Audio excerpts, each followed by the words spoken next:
Friends, welcome to my channel chemistar easy way for basic chemistry. आज का जो topic है वो है फ्री रेडिकल्स, ठीक है, या मुक्त मूलक जिसको बोला जाता है।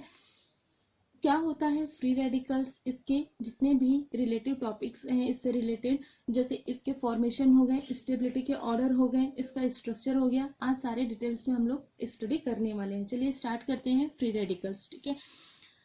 Introduction of free radicals. The atoms and group of atoms having an odd or unpaired electrons. ठीक है, क्या बोल रहा है कि फ्री रेडिकल्स क्या होता है? ऐसे एटम्स, ठीक है, ऐसे एटम्स और ग्रुप्स ऑफ एटम्स जिनके पास क्या होता है, ऑड इलेक्ट्रॉन या अनपेयर्ड इलेक्ट्रॉन क्या रहता है, प्रेजेंट रहता है, ठीक है। तो ये क्या कहलाते हैं, फ्री रेडिकल्स कहलाते हैं। तो आपको याद रखना है कि कोई भी एटम और एटम से बना हुआ जो ग्रुप रहता है वो अगर उनके पास ऑड इलेक्ट्रॉन क्या है, प्रेजेंट है, या अनपेयर्ड इलेक्ट्रॉन प्रेजेंट है, तो वो क्या कहलाएंगे, फ्री रेडिकल्स कहलाएंगे।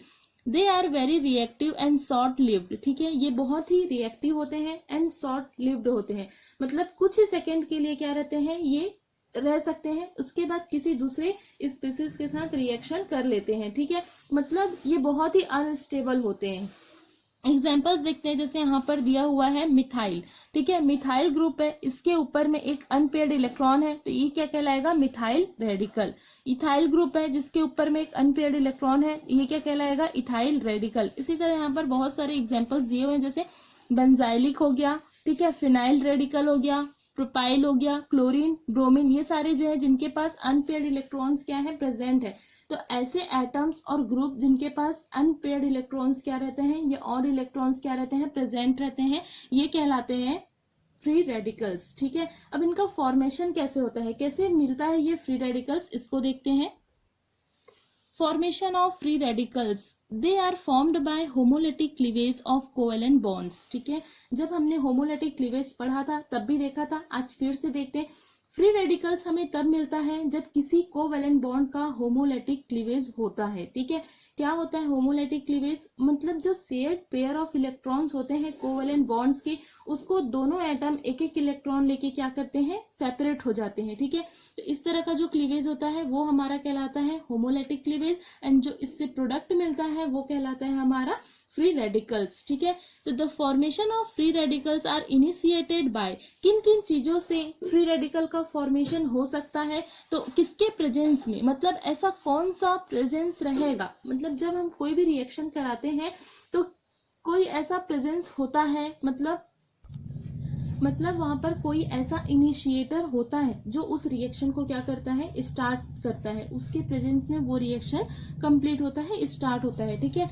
यहाँ पर कौन कौन से इनिशिएटर होते हैं जो इस होमोलिटिक क्लीवेज को स्टार्ट करते हैं, तो वो है हीट, इलेक्ट्रिसिटी, पेरोक्साइड, रेडिकल्स हैं, अनदर रेडिकल्स भी हो सकते हैं, एंड लाइट है। इन सभी के प्रेजेंस में फ्री रेडिकल का फॉर्मेशन होता है, ठीक है। एग्जांपल्स देखते हैं, जैसे यहाँ पर दिया है इथेन मॉलिक्यूल है, ये इथेन मॉलिक्यूल है। इथेन मॉलिक्यूल हीट के प्रेजेंस में क्या होता है, सेपरेट हो जाता है, दोनों के बीच में जो बॉन्ड है उसके एक एक इलेक्ट्रॉन को लेकर ये क्या होता है, सेपरेट हो जाते हैं, ठीक है, और हमको क्या मिलता है, फ्री रेडिकल्स मिलता है। इस तरह से ये जो मिला हुआ है इसको हम बोलेंगे मिथाइल रेडिकल, ठीक है, ये कहलाएगा मिथाइल रेडिकल्स। इसी तरह जो क्लोरीन मॉलिक्यूल है हीट के प्रेजेंस में सेपरेट होकर ये क्लोरीन रेडिकल्स देते हैं, ठीक है। यहाँ पर आप देख सकते हैं कि जैसे ही होमोलिटिक क्लीवेज होता है तो जो दोनों बॉन्डेड एटम होते हैं वो एक एक इलेक्ट्रॉन को लेके सेपरेट हो जाते हैं और क्या बनाते हैं, फ्री रेडिकल्स बनाते हैं, ठीक है। तो इस तरह से जो फ्री रेडिकल्स का फॉर्मेशन होता है उसमें जो इनिशिएटर होते हैं उसको आपको याद रखना है कि heat, electricity, peroxide, radicals and light, और किसके कारण होता है, कौन सा ऐसा क्लीवेज होता है, कोवेलेंट बॉन्ड्स में जब होमोलिटिक क्लीवेज होता है तब फॉर्मेशन होता है फ्री रेडिकल्स का, ठीक है। नेक्स्ट है फीचर्स ऑफ फ्री रेडिकल्स। आपको बहुत ही अच्छे से पता होना चाहिए कि फ्री रेडिकल्स के कौन कौन से फीचर्स होते हैं, उसमें कौन कौन से गुण, कैरेक्टरिस्टिक, प्रॉपर्टी क्या होते हैं, पाए जाते हैं, ठीक है। कुछ पॉइंट्स हैं जिसको आपको याद रखने पड़ेंगे।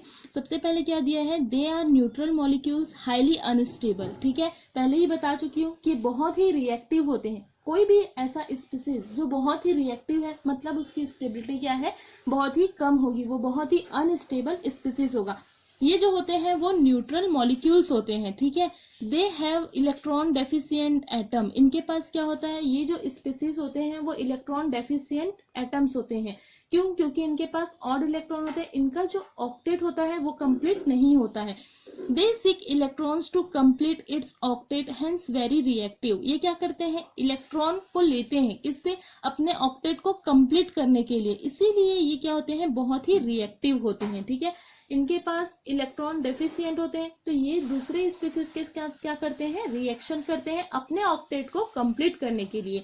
दे are paramagnetic in nature, odd electrons होता है, अनपेयर्ड इलेक्ट्रॉन होता है। कोई भी ऐसा स्पीसीज जिसके पास अनपेयर्ड इलेक्ट्रॉन क्या रहता है, प्रेजेंट रहता है, तो उसका नेचर कैसे होता है, पैरामैग्नेटिक। इसके पास भी एक unpaired electron, odd electron present होता है, इसीलिए नेचर में कैसा होता है, पैरामैग्नेटिक इन नेचर होता है, ठीक है। Free radicals combine to form neutral molecules, ठीक है। फ्री रेडिकल्स आपस में कंबाइन होते हैं और किस तरह के मॉलिक्यूल्स बनाते हैं, न्यूट्रल मॉलिक्यूल्स बनाते हैं, ठीक है। नेक्स्ट पॉइंट क्या दिया हुआ है, free radicals can produce another free radicals when react with neutral molecules.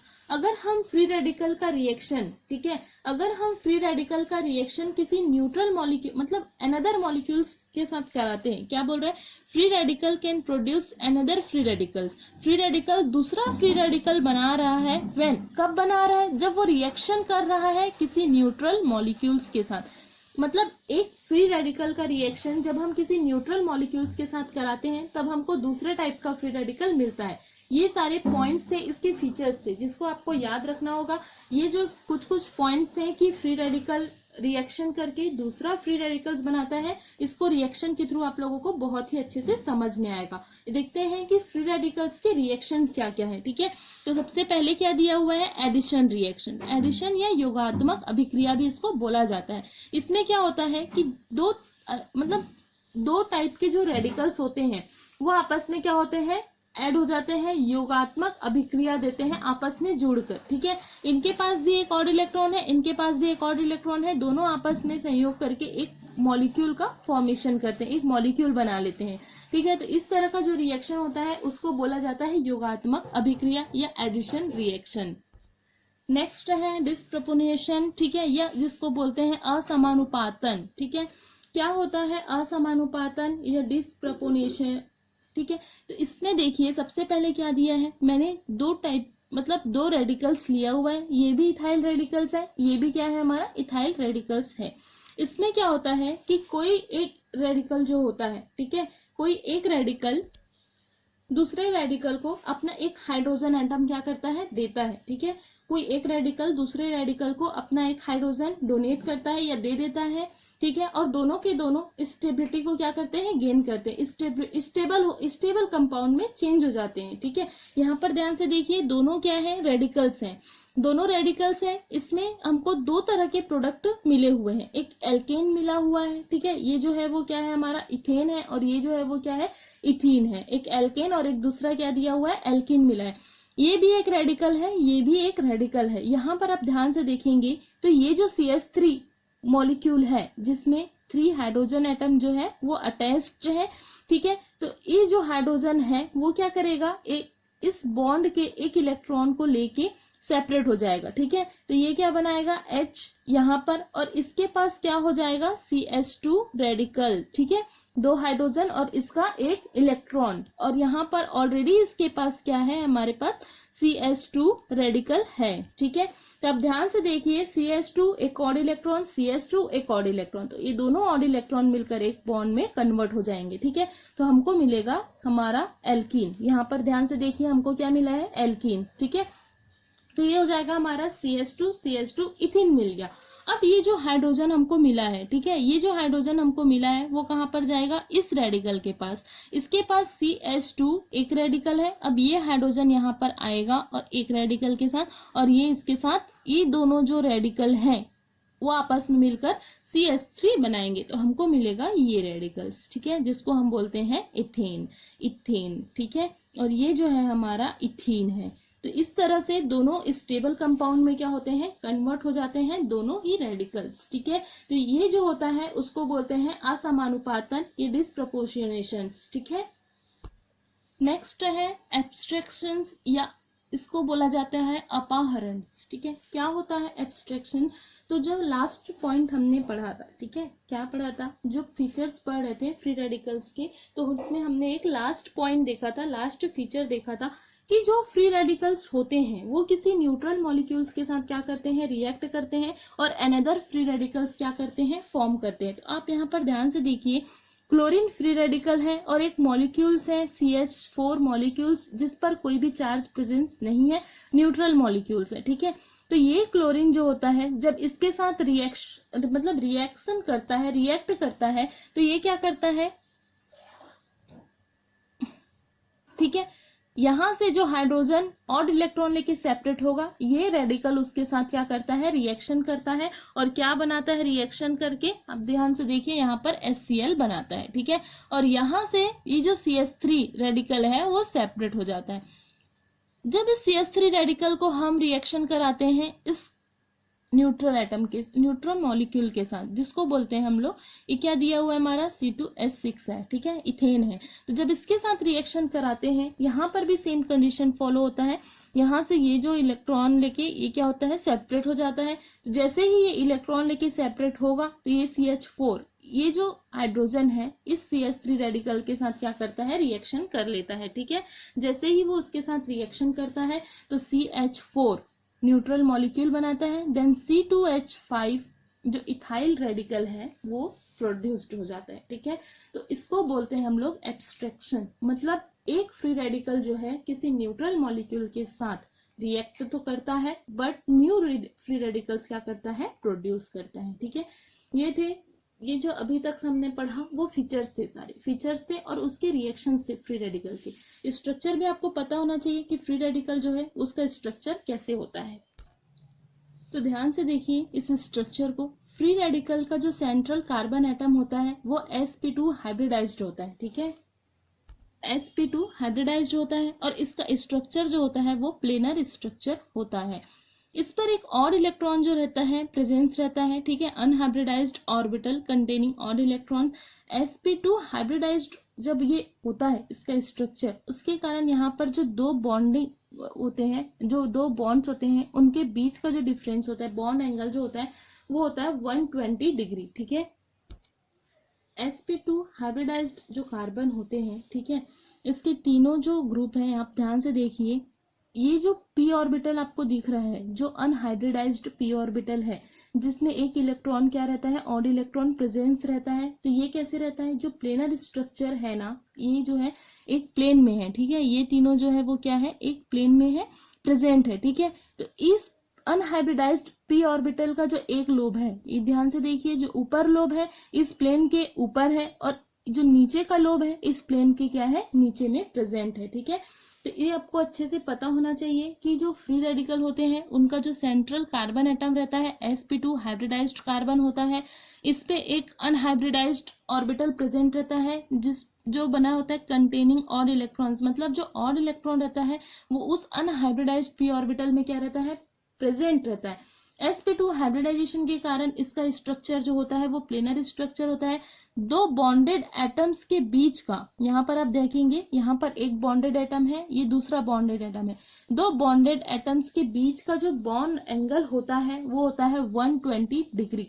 Planar structure जो होता है इसमें जो प्लेन प्रेजेंट है, जो अनहाइब्रिडाइज्ड p ऑर्बिटल है उसका एक लोब इस प्लेन के ऊपर और दूसरा लोब जो है इस प्लेन के नीचे क्या रहता है, प्रेजेंट रहता है। ठीक है, तो यहाँ पर कंप्लीट होता है स्ट्रक्चर ऑफ फ्री रेडिकल्स। अब लास्ट जो पॉइंट्स है बहुत ही इंपॉर्टेंट है, बहुत सारे क्वेश्चन इससे पूछे जाते हैं। ठीक है, जिसको बोलते हैं स्टेबिलिटी ऑफ फ्री रेडिकल्स। ध्यान से देखिए कि किस तरह से, किस बेस पे हम लोग फ्री रेडिकल की स्टेबिलिटी डिटरमाइन करते हैं। ठीक है,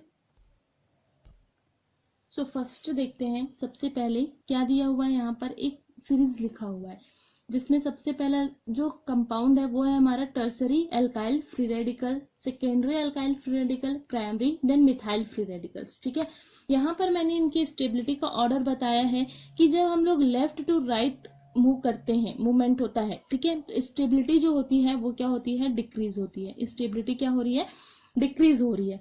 क्यों स्टेबिलिटी जो है इधर से इधर जाने पर डिक्रीज हो रही है? तो ध्यान से देखिए, यहाँ पर जो कार्बन एटम है, आपको सबसे पहले इस सेंट्रल कार्बन एटम को देखना है। इस सेंट्रल कार्बन एटम में ऑड इलेक्ट्रॉन क्या है? प्रेजेंट है। इस सेंट्रल कार्बन एटम का जो वैलेंस सेल्स होता है उसके पास 2 2 और 2 6 और एक 7, इसके पास टोटल 7 इलेक्ट्रॉन्स क्या है? प्रेजेंट है। ठीक है, इसको अपना ऑक्टेट कंप्लीट करने के लिए क्या करना पड़ेगा? किसी दूसरे स्पीसीज के साथ रिएक्ट करना पड़ेगा, रिएक्शन करना पड़ेगा। कोई भी कंपाउंड स्टेबल तभी होगा जब उसका ऑक्टेट क्या रहेगा? कंप्लीट रहेगा। ठीक है, तो अभी अगर हम इन तीनों आर ग्रुप को अगर हटा दें, अगर इस ओनली इस कार्बन की बात करें, तो ये रिएक्टिव स्पीसीज बन सकता है, क्योंकि इसको अपना ऑक्टेट क्या करना है? कंप्लीट करना है। ठीक है, ऑक्टेट इसको कंप्लीट करना है। बट आप ध्यान से देखेंगे कि इसके चारों तरफ, मतलब इसमें 3 जो है एल्काइल ग्रुप क्या है? लगे हुए हैं। ये जो एल्काइल ग्रुप होता है उसकी टेंडेंसी होती है कि ये इलेक्ट्रॉन क्या करें? डोनेट करें। ठीक है, इस एल्काइल ग्रुप की टेंडेंसी होती है कि इलेक्ट्रॉन क्या करे? डोनेट करे। तो इसके पास जो 3 एल्काइल ग्रुप है वो तीनों के तीनों इलेक्ट्रॉन क्या करते हैं? डोनेट करते हैं। किसको? इस कार्बन को, इस और इलेक्ट्रॉन वाले कार्बन को जिसके ऑक्टेट इनकम्प्लीट है। ठीक है, तो जैसे ही ये तीनों के तीनों अपने इलेक्ट्रॉन्स इसको क्या करते हैं? डोनेट करते हैं, तो उसके पास सफिशिएंट इलेक्ट्रॉन क्या हो जाता है? आ जाता है। मतलब उसकी स्टेबिलिटी क्या होती जाती है? इंक्रीज होती जाती है। ठीक है, उसकी स्टेबिलिटी क्या होती जाती है? इंक्रीज होती जाती है। वैसे ही आप जब इसकी बात करते हैं सेकेंडरी एल्काइल फ्री रेडिकल्स की, तो आप ध्यान से देखेंगे कि इनके पास 2 एल्काइल ग्रुप है। ठीक है, तो इनके पास भी इलेक्ट्रॉन आता है, बट इससे कम इलेक्ट्रॉन इसको मिलता है। इसकी स्टेबिलिटी इस टर्सरी से इसकी स्टेबिलिटी थोड़ी सी कम होती है। ठीक है, प्राइमरी की बात करते हैं तो इनके पास एक ही एल्काइल ग्रुप है। ठीक है, जिससे इसकी स्टेबिलिटी इन दोनों से कम होती है। और मिथाइल की बात करते हैं तो इसके पास ओनली हाइड्रोजन एटम है, कोई भी ऐसा एल्काइल ग्रुप नहीं है जो प्लस आई इफेक्ट क्या करता है? शो करता है, या अपने इलेक्ट्रॉन को इसको डोनेट करता है।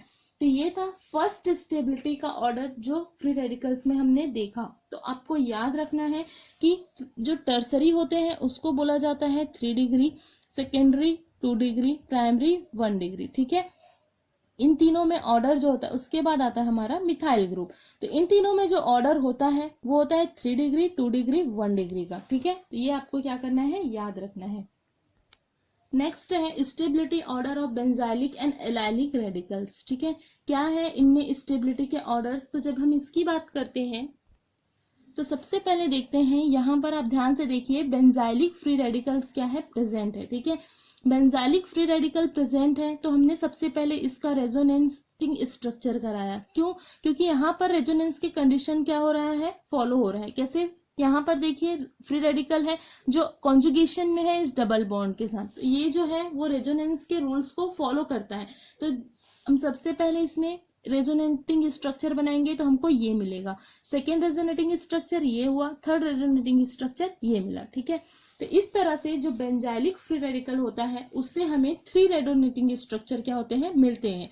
और एलाइलिक फ्री रेडिकल्स की बात करते हैं, एलाइलिक फ्री रेडिकल्स में देखिए एक रेजोनेटिंग स्ट्रक्चर क्या होता है? हमको मिलता है। ठीक है, तो आपको याद रखना है कि जहां पर भी जो हमारा फ्री रेडिकल होता है अगर वो रेजोनेंस में पार्टिसिपेट कर रहा है तो उसकी स्टेबिलिटी क्या होगी? बहुत ही ज्यादा होगी। ठीक है, वो एक स्टेबल कंपाउंड कहलाएगा। ठीक है, तो ये फॉर्मूला आपको याद रखना है कि ऐसा कंपाउंड जिसमें रेजोनेटिंग स्ट्रक्चर है, तो स्टेबिलिटी जो होता है वो डायरेक्टली प्रोपोर्शनल होता है रेजोनेटिंग स्ट्रक्चर के। मतलब जितना ज्यादा रेजोनेटिंग स्ट्रक्चर वो बनाएगा उतनी ही ज्यादा उसकी स्टेबिलिटी क्या होगी? इंक्रीज होगी। ठीक है, जितना ज्यादा रेजोनेटिंग स्ट्रक्चर बनाएगा, मोर रेजोनेटिंग स्ट्रक्चर, ठीक है, स्टेबिलिटी इंक्रीजेस। ठीक है, तो आप ध्यान से देखिए, जब हम बात करते हैं इसकी, बेंजाइलिक जो है उसने 3 रेजोनेटिंग स्ट्रक्चर बनाया है। ठीक है, और हमारा यहाँ पर एलाइलिक जो है उसने 1 रेजोनेटिंग स्ट्रक्चर बनाया है। ये भी स्टेबल कंपाउंड है, ये भी स्टेबल कंपाउंड है, मतलब स्पीसीज ये भी स्टेबल है, ये भी स्टेबल है। लेकिन अगर हम इन दोनों में कंपैरिजन करें, ठीक है, तो हमारा जो बेंजाइलिक है, बेंजाइलिक जो है मोर स्टेबल है देन एलाइलिक, क्योंकि जितना ज्यादा रेजोनेटिंग स्ट्रक्चर होगा स्टेबिलिटी उतनी ही इंक्रीज होती जाएगी। ये आपको याद रखना है, ठीक है। यहाँ पर मैंने स्टेबिलिटी के ऑर्डर को बहुत ही अच्छे से इस बॉक्स को याद रखना है, बहुत ही इंपॉर्टेंट है, ठीक है। आपको ट्राइफिनाइल मिथाइल रेडिकल की स्टेबिलिटी सबसे ज्यादा होती है, then diphenyl, benzylic, allylic, tertiary का तो ऑर्डर मैंने बता ही चुका है आपको, सबसे पहले टर्सरी, सेकेंडरी, प्राइमरी, उसके बाद मिथाइल और सबसे लास्ट में आता है विनाइल, ठीक है। यहाँ पर आपको ध्यान देना है कि बेंजाइलिक की जो स्टेबिलिटी है वो एलाइलिक से ज्यादा होती है, ये अभी बताया, ठीक है। लेकिन अगर आप लोग इसमें कंफ्यूज नहीं होंगे, आपको ऐसे याद रखना है कि बेंजाइलिक में हमको मिलता है एक बेंजीन रिंग, तो डाइफिनाइल मिथाइल रेडिकल की बात करेंगे तो हमको मिलेगा 2 बेंजीन रिंग।